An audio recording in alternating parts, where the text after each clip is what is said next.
ടൈറ്റാനിക്കിനെ കുറിച്ച് കേൾക്കാത്തവരായി ഒരുപക്ഷെ ആരും തന്നെ ഉണ്ടാവില്ല. ആ സിനിമ കണ്ടിട്ടുള്ളവരാവും നമ്മൾ ഓരോരുത്തരും. വല്ല ബോട്ടിലോ കപ്പലിലോ ഒക്കെ കയറി കഴിഞ്ഞാൽ അതിൻ്റെ തുഞ്ചത്ത് പോയിരുന്ന ജാക്കും റോസും പോലെ പോസ് ചെയ്യാൻ നമ്മളെല്ലാവരും ശ്രമിക്കാറുണ്ട്. എന്നാൽ ടൈറ്റാനിക്കിൻ്റെ ചരിത്രവും മറ്റു കഥകളും ഒന്നും എല്ലാവർക്കും ഓർമ്മയുണ്ടായിക്കൊള്ളണമെന്നില്ല. ഉദാഹരണത്തിന് ടൈറ്റാനിക് ഒരു ലിവർപൂൾ രജിസ്റ്റേർഡ് കപ്പലാണ് എന്നുള്ള കാര്യം എത്ര പേർ ഓർക്കുന്നുണ്ട്? അങ്ങനെ ടൈറ്റാനിക്കിനെ പറ്റി അറിയുന്നതും മറന്നുപോയതുമായ ചില കാര്യങ്ങളും പ്രത്യേകിച്ചും ലിവർപൂളും ടൈറ്റാനിക്കും തമ്മിലുള്ള ബന്ധത്തിനെ കുറിച്ചുള്ള കഥകളും ഒക്കെയാണ് ഈ വ്ളോഗിലൂടെ ഞങ്ങൾ നിങ്ങളുടെ മുമ്പിലേക്ക് എത്തിക്കാൻ ശ്രമിക്കുന്നത്. Merseyside Maritime മ്യൂസിയത്തിൽ Titanic and Liverpool the untold story എന്ന എക്സിബിഷൻ കാണാനായി അകത്തേക്ക് കയറുമ്പോൾ തന്നെ നമ്മളെ സ്വാഗതം ചെയ്യുന്നത് ഒരു വലിയ ഓഡിയോ വിഷ്വൽ ആണ്. ഈ ഓഡിയോ വിഷ്വലിൽ ടൈറ്റാനിക്കിൻ്റെ കഥയാണ് അവർ പറയണത്. അതിൽ ടൈറ്റാനിക് ഷിപ്പ് നമുക്ക് കാണുമ്പോൾ തന്നെ ടൈറ്റാനിക് എന്ന് എഴുതി വെച്ചതിൻ്റെ താഴെ നമുക്ക് ലിവർപൂൾ എന്ന് ക്ലിയറായിട്ട് കാണാം. അതെ, ലിവർപൂൾ ടൈറ്റാനിക്കിൻ്റെ ഹോം പോർട്ടായിരുന്നു. എന്നാൽ തൻ്റെ ചെറിയ ജീവിത കാലഘട്ടത്തിൽ ഒരിക്കൽ പോലും ടൈറ്റാനിക് ലിവർപൂൾ സന്ദർശിച്ചിട്ടില്ലെന്നുള്ളതും ഒരു വിരോധാഭാസമാണ്. ലിവർപൂൾ ബേസ്ഡ് ആയ വൈറ്റ് സ്റ്റാർ ലൈൻ എന്ന് പറഞ്ഞ ഷിപ്പിംഗ് കമ്പനിയായിരുന്നു ടൈറ്റാനിക്കിൻ്റെ ഓണേഴ്സ്. ലിവർപൂളിൽ തന്നെ കണേർഡ് ലൈൻ എന്ന് പറഞ്ഞ വേറെ ഒരു ഫേമസ് ഷിപ്പിംഗ് കമ്പനിയും കൂടി ഉണ്ടായിരുന്നു. കുണാർഡ് ലൈനിൻ്റെ ആയിരുന്നു മോറിറ്റാനയും അതുപോലെ ലൂസിറ്റാനിയ എന്ന് പറഞ്ഞ രണ്ട് വലിയ കപ്പലുകൾ. അവരെ വെല്ലുവിളിക്കാൻ വേണ്ടിയിട്ടാണ് വൈറ്റ് സ്റ്റാർ ലൈൻ ടൈറ്റാനിക്കും ഒളിമ്പിക് എന്ന് പറഞ്ഞ രണ്ട് ഷിപ്സ് പണിതത്. കനാർഡ് ലൈനിൻ്റെ ലൂസിറ്റാനിയ ആഡംബരതയ്ക്കും അതുമാതിരി മോറിറ്റാനിയ സ്പീഡിനും പേര് കേട്ടതായിരുന്നു. ടൈറ്റാനിക്കിലൂടെ ആ രണ്ട് കേമത്വത്തിനെയും വെല്ലുവിളിക്കാനാണ് വൈറ്റ് സ്റ്റാർ ലൈൻ ശ്രമിച്ചത്. ഈ കപ്പലുകളൊക്കെ ഇംഗ്ലണ്ടിൽ നിന്നും അമേരിക്ക, കാനഡ തുടങ്ങിയ രാജ്യങ്ങളിലേക്കാണ് സർവീസ് നടത്തിയിരുന്നത്. 1907 വരെ ഈ കപ്പലുകളെല്ലാതും ലിവർപൂളിൽ നിന്നായിരുന്നു പുറപ്പെട്ടിരുന്നത്. അപ്പോൾ ഈ രണ്ട് കമ്പനികളും തമ്മിലുള്ള മത്സരം കടുത്തപ്പോൾ ലിവർപൂളിൽ നിന്നുള്ള പല സർവീസസും വൈറ്റ് സ്റ്റാർ ലൈൻ സൗത്താംപ്ടണിൽ നിന്നാക്കി. അതുകൊണ്ടാണ് ടൈറ്റാനിക് ലിവർപൂളിൽ നിന്ന് പുറപ്പെടാതെ സൗത്താംപ്ടണിൽ നിന്ന് തൻ്റെ യാത്ര തുടങ്ങിയത്. സൗത്താംപ്ടൺ, ചെർബർഗ്, ക്വീൻസ്റ്റൗൺ, ന്യൂയോർക്ക് ഇതായിരുന്നു ഈ കപ്പലിൻ്റെ റൂട്ട്. ടൈറ്റാനിക് ഷിപ്പ് ഉണ്ടാക്കിയത് നോർത്തേൺ അയർലൻഡിലെ ബെൽഫാസ്റ്റിലാണ്. ബെൽഫാസ്റ്റിൽ ടൈറ്റാനിക് മ്യൂസിയം ഉണ്ട്. നമുക്ക് അവിടെ പോയി കഴിഞ്ഞാൽ ഈ ടൈറ്റാനിക് ഉണ്ടാക്കിയതിൻ്റെ പറ്റിയിട്ടുള്ള കംപ്ലീറ്റ് വിവരങ്ങളും കാര്യങ്ങളും നമുക്ക് അവിടെ വെച്ച് കാണാം. 2017 ബെൽഫാസ്റ്റ് പോയപ്പോൾ ഞങ്ങളത് കാണുകയുണ്ടായി. ടൈറ്റാനിക് ഉണ്ടാക്കാൻ 3 വർഷം എടുത്തു. അതിന് ചിലവായത് 1.5 മില്യൺ പൗണ്ടാണ് അന്നത്തെ വില. ഈ മ്യൂസിയത്തിൽ പല സ്ഥലത്തും കുറേ ഇൻ്ററാക്റ്റീവ് കിയോസ്ക്സ് ഉണ്ട്. ശരിക്കും അവിടെ ഈ കപ്പലിനെ സംബന്ധിച്ച പല കാര്യങ്ങളും നമുക്ക് തൊട്ടറിയാം. പക്ഷെ ഇപ്പോൾ കൊറോണ കാലം ആയതുകൊണ്ട് അതൊക്കെ ഡിസേബിൾ ചെയ്തിരിക്കുകയാണ്. ഇവിടെ കാണിക്കണ ഈ AV-യിൽ കപ്പലിലുണ്ടായിരുന്ന സൗകര്യങ്ങളെക്കുറിച്ചും മറ്റുമാണ് പരാമർശിക്കുന്നത്. അത് കാണുമ്പോൾ തന്നെ നമുക്കറിയാം അന്നത്തെ കാലത്ത് ഏറ്റവും ലക്ഷൂറിയസ് ആയിട്ടുള്ള സൗകര്യങ്ങളാണ് ടൈറ്റാനിക്കിൽ ഉണ്ടായിരുന്നത്. അതേപോലെ തന്നെ ജോലിക്കാരെ കുറിച്ചുള്ള വിശദ വിവരങ്ങളും ഇവിടെ ഉണ്ട് കേട്ടോ. ഏറ്റവും പരിചയസമ്പന്നരായിട്ടുള്ള ആൾക്കാരെയാണ് ടൈറ്റാനിക്കിനെ നയിക്കാൻ വേണ്ടി അവർ റിക്രൂട്ട് ചെയ്തിരുന്നത്. ക്രൂ മെമ്പേഴ്സിൽ 10-ൽ ഒരാൾ ലിവർപൂളുകാരായിരുന്നു. ഇത് ടൈറ്റാനിക്കിൻ്റെ ഒരു മോഡലാണ്. ടൈറ്റാനിക്കിൻ്റെ സിസ്റ്റർ ഷിപ്പ് എന്നറിയപ്പെടുന്ന ഒളിമ്പിക്കും ടൈറ്റാനിക്കും ഏകദേശം ഒരേപോലെ തന്നെയായിരുന്നു. രണ്ടും തമ്മിൽ വലിയ വ്യത്യാസമൊന്നുമില്ല, ചെറിയ ചെറിയ മാറ്റങ്ങളെ ഉണ്ടായിരുന്നുള്ളൂ എന്നാണ് പറയണത്. അപ്പോൾ ടൈറ്റാനിക്കിൻ്റെ ഒറിജിനലായിട്ടുള്ള പല ചിത്രങ്ങളും ഇല്ലാത്തടത്ത് അവർ ഒളിമ്പിക്കിൻ്റെ ചിത്രങ്ങളൊക്കെ കാണിച്ചിട്ട് ഒരു റെപ്രസെൻറ്റേറ്റീവ് പിക്ചർ എന്നുള്ള പോലെ അവർ യൂസ് ചെയ്തിട്ട് ഇവിടുത്തെ ഈ മ്യൂസിയത്തിലും കാണിക്കുന്നുണ്ട്, ബെൽഫാസ്റ്റിലെ ടൈറ്റാനിക് മ്യൂസിയത്തിലും കാണിക്കുന്നുണ്ട്.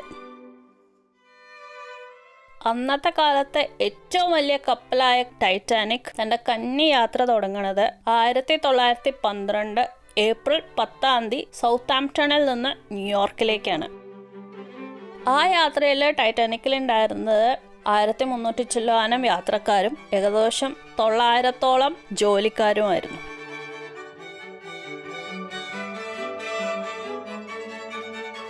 First class, second class, third class എന്നിങ്ങനെ വിവിധ ശ്രേണികളുണ്ടായിരുന്നു യാത്രക്കാർക്കായിട്ട്. അതിൽ പ്രധാനപ്പെട്ടവരുടെ ചിത്രങ്ങളും യാത്രക്കാരുടെ വിവരങ്ങളും ഒക്കെ നമുക്കിവിടെ കാണാം. ഒട്ടനവധി പേർക്ക് ലിവർപൂളുമായിട്ട് എന്തെങ്കിലും ഒരു തരത്തിലുള്ള ബന്ധം ഉണ്ടായിരുന്നു എന്നാണ് ഇത് കാണുമ്പോൾ നമുക്ക് മനസ്സിലാവുന്നത്.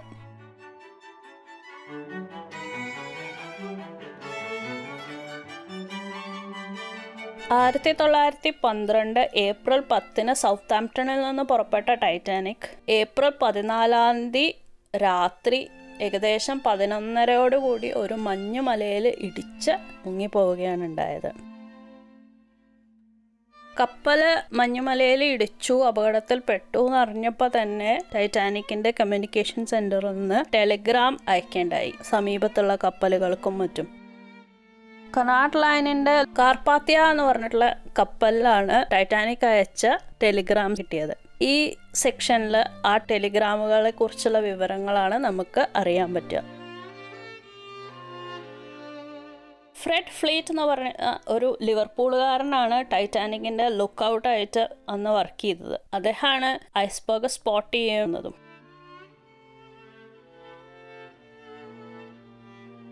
ടൈറ്റാനിക് അപകടത്തിൽ പെട്ടു എന്നറിഞ്ഞ കാർപാത്തിയിൽ നിന്ന് ന്യൂയോർക്ക് ഓഫീസിലേക്ക് അയച്ച സന്ദേശം ഇങ്ങനെയായിരുന്നു: ടൈറ്റാനിക് മഞ്ഞുമലയിലിടിച്ച് മുങ്ങിപ്പോയി എന്ന വിവരം ഏറെ ഖേദത്തോടെ അറിയിക്കുന്നു.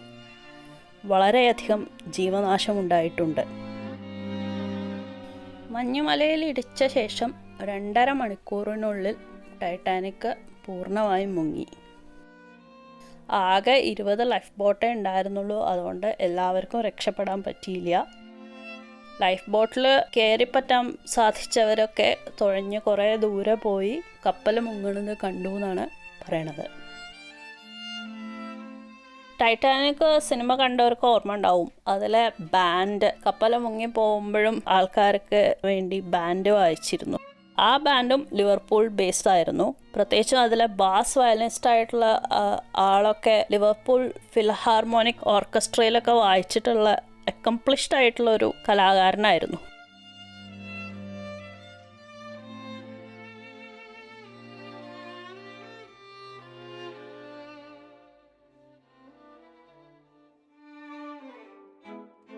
ടൈറ്റാനിക്കിൻ്റെ അവശിഷ്ടങ്ങൾ ഇന്നും അറ്റ്ലാന്റിക് ഓഷ്യനിൽ ഏകദേശം 3700 മീറ്റർ അടിയിൽ ഉണ്ടെന്നാണ് പറയുന്നത്. അപ്പോൾ ഈ കടലിൻ്റെ അടിയിൽ നിന്നുള്ള പല റിമെയിൻസ് അവർ പുറത്തേക്ക് എടുത്തിട്ട് ഇന്ന് അത് മ്യൂസിയംസിലൊക്കെ ഉണ്ട്. ലിവർപൂളിലെ മെർസിസൈഡ് മ്യൂസിയമിൽ ചില സാധനങ്ങളാണ് ഞങ്ങൾക്ക് ഇവിടെ കാണാൻ കിട്ടിയത്. അതിന് മേജറായിട്ട് അതിൻ്റെ റിമെയിൻസ് ഞങ്ങൾ മുമ്പ് പറഞ്ഞ ബെൽഫാസ്റ്റിലെ ടൈറ്റാനിക് മ്യൂസിയമിലാണ് ഉള്ളത്.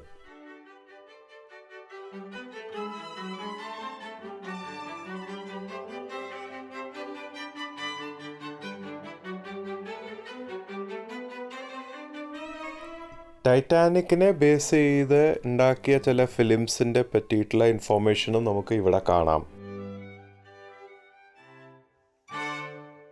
അതിൽ ടൈറ്റാനിക് സിനിമയിൽ യൂസ് ചെയ്ത ചില പ്രോപ്സും ഇവിടെ അവർ എക്സിബിറ്റ് ചെയ്തിട്ടുണ്ട്.